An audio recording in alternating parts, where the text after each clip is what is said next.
Assalamualaikum warahmatullahi wabarakatuh. Perkenalkan, kami dari kelompok 9 dengan tema teori tempat kejahatan. Dengan saya sendiri atas nama Emran Bilisamba dengan NIM D1A 023100147. Saya Dusanjo Darmanugraha dengan NIM D1A 0231143. Saya Gina Kabila Usniadi dengan NIM D1A 023101158. Saya Regani Saldahra dengan NIM D1A 023100148. Teori tempat kejahatan atau The Criminology of Place adalah pendekatan dalam kriminologi yang berfokus pada hubungan antara kejahatan dengan unit geografis atau lokasi tertentu. Berbeda dengan teori tradisional yang mencari tahu mengapa seseorang menjadi jahat, perspektif ini menekankan pada mengapa kejahatan terjadi di tempat tertentu dan melihat kejahatan sebagai hasil interaksi antara pelaku dan lingkungan sekitarnya. Yang pertama yaitu akar historis dari aliran Chicago atau Chicago School. Akar sosiologis dari perspektif ekologi ini berasal dari gerakan teori manusia di Universitas Chicago pada awal abad ke-20 oleh tokoh seperti Henry McKay.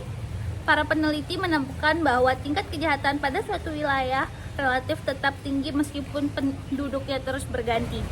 Baik, selanjutnya ada teori pendukung dari teori tempat kejahatan, yaitu yang pertama ada Routine Activity Theory atau biasa disingkat RAT, di mana pencetusnya ialah Marcus Pelson dan Lawrence A. Cohen pada tahun 1979 yang dipengaruhi oleh Emil Durkheim, Amos Hawley, dan Edwin Sutherland, di mana teori ini mengemukakan tentang perubahan tingkat kejahatan di Amerika Serikat antara tahun 47 dan tahun 1974. Mereka berargumen kejahatan bukan sekedar produk dari kemiskinan atau ketidakstabilan sosial, melainkan terjadi ketika tiga elemen bertemu di waktu dan tempat yang sama.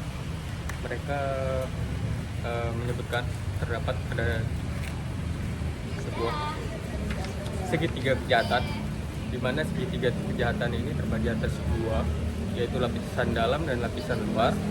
Lapisan dalam ini terdiri atas pelaku yang termotivasi, target yang sesuai, dan ketiadaan penjagaan.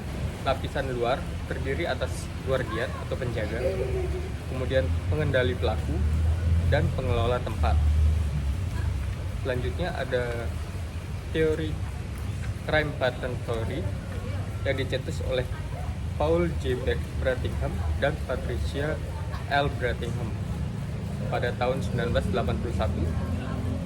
yang dipengaruhi oleh ekologi kota, teori dari Robert Park, kemudian geografi manusia, psikologi kognitif, serta routine active theory, di mana menurut Brattingham, kejahatan tidak terjadi secara acak di ruang dan waktu, melainkan kejahatan mengikuti pola yang dapat diprediksi berdasarkan bagaimana manusia, yaitu pelaku, bergerak dalam kehidupan sehari-hari. Terdapat konsep dalam teori ini yang pertama, activity space atau ruang aktivitas, di mana seseorang bergerak secara rutin dari rumah, tempat kerja, sekolah, atau ke tempat-tempat yang biasa dia kunjungi.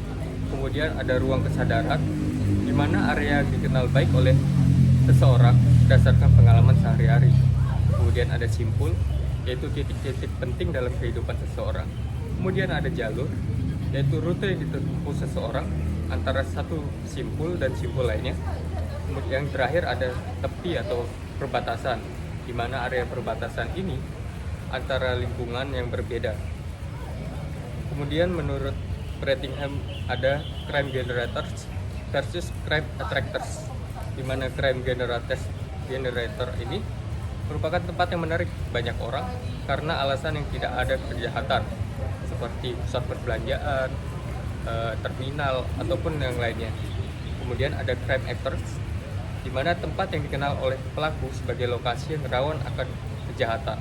Selanjutnya yaitu teori ekologi Rodney Stark. Jadi pada tahun 1987, Rodney Stark menyempurnakan temuan aliran Chicago dengan menanyakan bagaimana suatu lingkungan tetap memiliki tingkat kejahatan tinggi meskipun populasinya berganti. Ia merumuskan 5 variabel utama yang mempengaruhi tingkat kejahatan. Yang pertama, kepadatan atau density, yakni konsentrasi penduduk yang tinggi dalam ruang yang terbatas. Selanjutnya, yang kedua, kemiskinan atau poverty, yakni kondisi ekonomi yang rendah di wilayah tersebut. Ketiga, pemakaian fasilitas secara bersama, yakni kurangnya privasi karena fasilitas umum digunakan secara kolektif. Yang keempat, yakni pondokan sementara atau transience, yakni tingginya mobilitas penghuni yang membuat hubungan tetangga tidak stabil. Yang kelima, kerusakan fisik yang tidak dipelihara. Lingkungan yang kumuh memberikan sinyal kurangnya pengawasan atau terkait dengan teori broken windows. Kemudian, variabel-variabel tersebut memicu munculnya sinisme moral, peningkatan kesempatan kejahatan, motivasi pelaku, dan hilangnya mekanisme kontrol sosial baik formal maupun informal.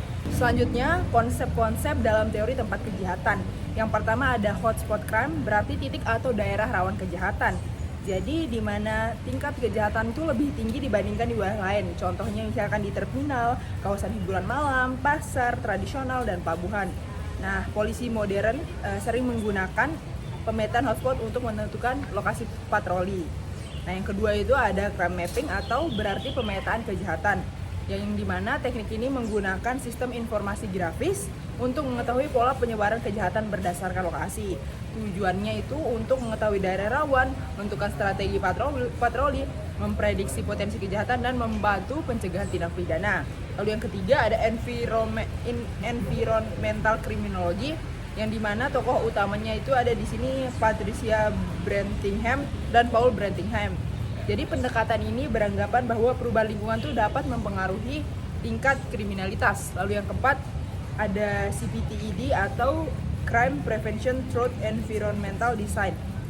Jadi tokohnya itu ada di sini si Ray Jeffrey, yang dimana teori ini berarti, maksud saya konsep ini berarti pencegahan kejahatan melalui desain lingkungan.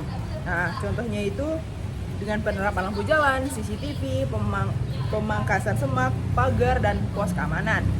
Selanjutnya, faktor-faktor yang mempengaruhi tempat menjadi rawan kejahatan. Yang pertama itu ada faktor fisik, seperti contohnya itu penerangan yang buruk, gang sempit, bangunan kosong, tidak ada CCTV, dan jalanan yang sepi. Yang kedua, faktor sosial, seperti adanya pengangguran, kemiskinan, keberadaan penduduk, lemahnya kontrol sosial dan di masyarakat. Yang ketiga itu ada faktor ekonomi, yang dimana banyaknya transaksi uang, kawasan bisnis, dan pusat perdagangan. Yang keempat itu ada faktor mobilitas, yang dimana banyak orang keluar masuk dekat terminal atau di stasiun, contohnya seperti daerah kos-kosan juga ada di kontrakan, sehingga tidak terkontrol gitu ya. Sehingga semakin banyak faktor tersebut terdapat dalam suatu wilayah, maka semakin besar juga peluang wilayah tersebut menjadi lokasi terjadinya kejahatan. Baik, jadi sekian dari kelompok kami. Wassalamualaikum warahmatullahi wabarakatuh.